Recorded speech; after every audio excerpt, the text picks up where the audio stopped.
Hi there, I'm Don.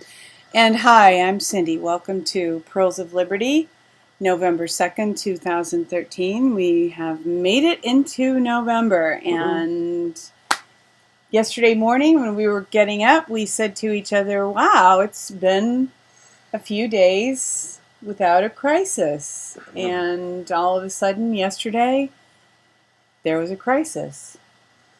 I guess it took them a little while to manufacture it, but that's the way it's looking. These guys had a drill 3 weeks before in LAX doing this very same thing, so we got the prepared crisis. We have a few different YouTube videos and a few different points of view, but breaking LAX shooter off-duty TSA agent on killing spree. Evidently, it seems as if the official story, at least now, is that he's not a TSA agent. Or ex-TSA agent. But people said that he looked like one, which I guess is the reason this story was circulating. And one guy said that he was dressed in all blue, and maybe that made him look like one. Another story said he was dressed in camo, so there's all this conflicting stuff. It's really weird, but that's kind of typical.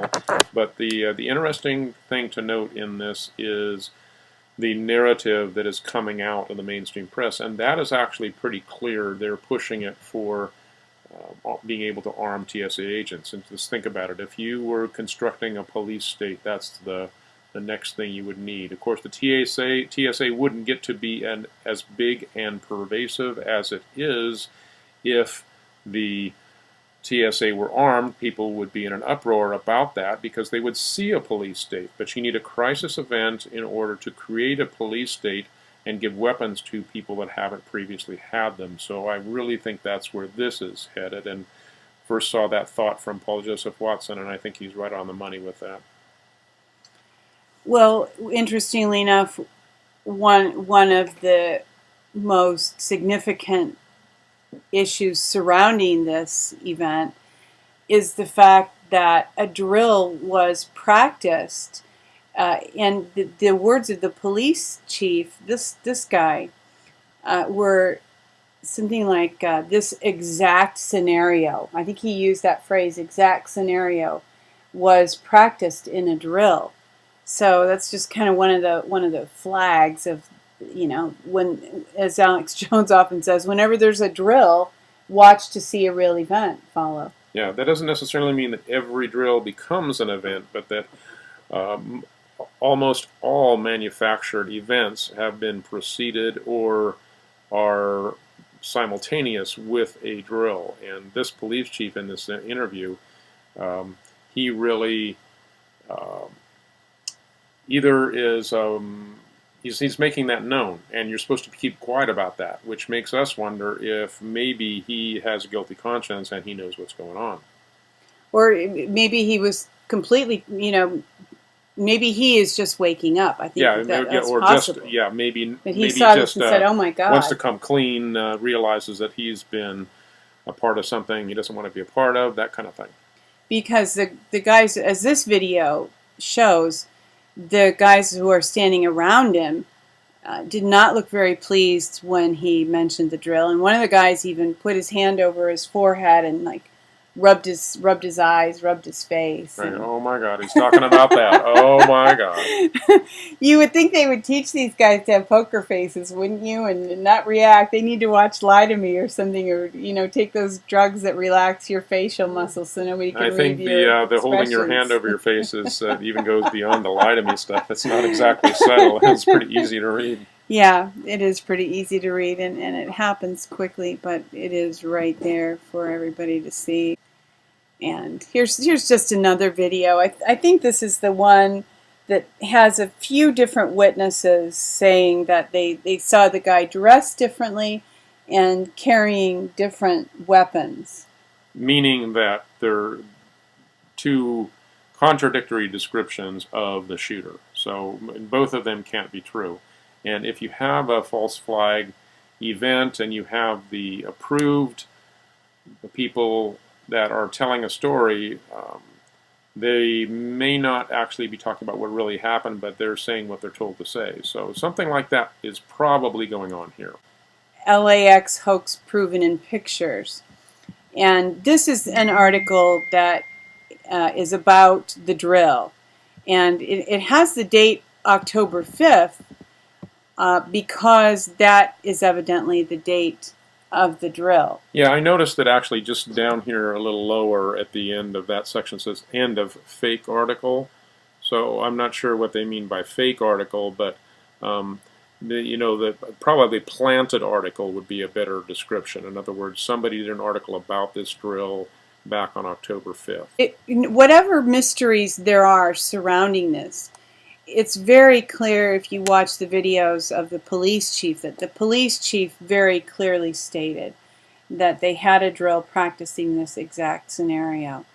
So, as Don mentioned, this is probably an excuse to arm TSA agents, but I have also seen some information that people have offered suggesting that this guy hated the TSA. I mean, you can kind of extrapolate that from the fact that he was supposedly going around asking people, do you work for the TSA? If they said no, he let them go, and if they said yes, he shot them. I think that is probably reading too much into that. There's only one account of somebody where he walked up to them and said TSA with a question and a mark in his voice. One known account of that.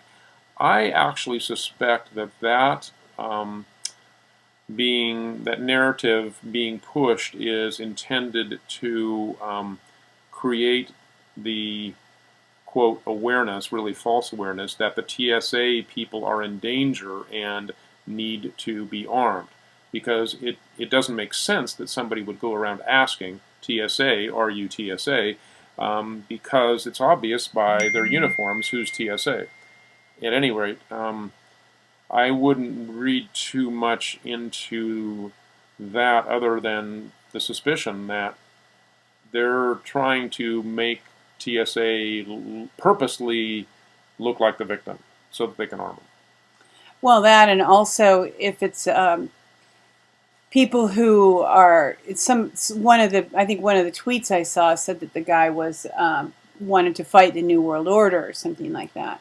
And so if they make it look like people who are concerned about conspiracies look crazy. Right, and demonize, yeah. So the enemy becomes the kooky conspiracy theorists. Yeah, so it's a purposeful demonization. I believe that this is probably planned.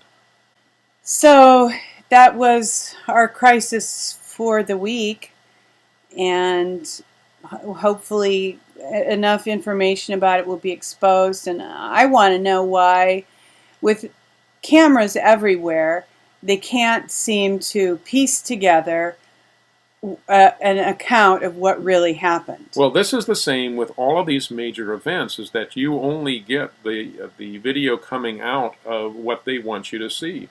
Very famously, the Pentagon, which had to be under tremendous surveillance when the missile or plane or whatever it was, which flew into the Pentagon, there should have been lots of pictures of it, but there was only a couple released and they didn't show anything. So that's just typical. The police state is in control, and they only let out what they want people to see.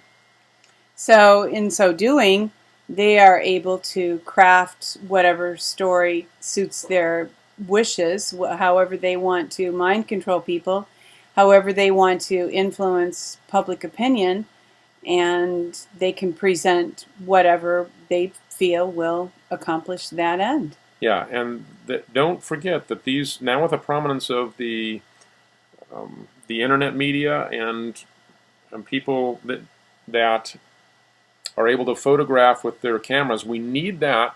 We need people to be photographing when events like this happen, but we also need to be aware that the bad guys also now know how to manipulate the alternative media by floating stuff out there that may turn out to be untrue, and therefore discredit people. Like, for instance, at this point, I don't know whether the guy really was an ex-TSA agent or not. That was definitely floated out there in the beginning. So you'll find some alternative news stories that say that, and then that's possible that might be used to later discredit that source. We've seen some things like that. So we all need to be aware and to be diligent in pursuing truth. So it has seemed that even with the Samsung, the black guys in black hoods from Samsung, it seems like people are trying to exploit the alternative media sources. Exactly, and the bad guys are going to become more and more clever about how to do that. In the third world countries, they can, be very obvious and put. I mean, to us it would be obvious, but they can create flash mobs at will by having bots tweet certain things. So um, expect some sophisticated manipulation of the alternative media, is what I'm saying. Absolutely, and I think one of their main goals is to keep us off balance, to keep us afraid. And if we can refuse to be afraid and process things clearly, rationally, we'll be a little bit ahead of the game. Yeah, I think John Rappaport had a great blog right after the LAX shooting event, in which he said he raised all these questions about what we don't know, and then he said none of that matters. And what matters, I believe, the point he was making in the blog was it's what the official narrative comes out with whether or not it was staged or not. It's definitely going to be used by the power structure to implement greater control. And so look for the narrative that's coming out. And like I said, that does seem to be not only to create a general demonization of truth and liberty people, conspiracy theorists, etc., but also to arm TSA agents. So that's where I think this is going. Well, we thank you for joining us for this week's Pearls of Liberty, and we hope that you are keeping your eyes open and your mind in gear, and hope that you have a great weekend. And as always, we remind you to see the world the way that it really is. See yourself in it. Walk your walk. You are the one you've been waiting for.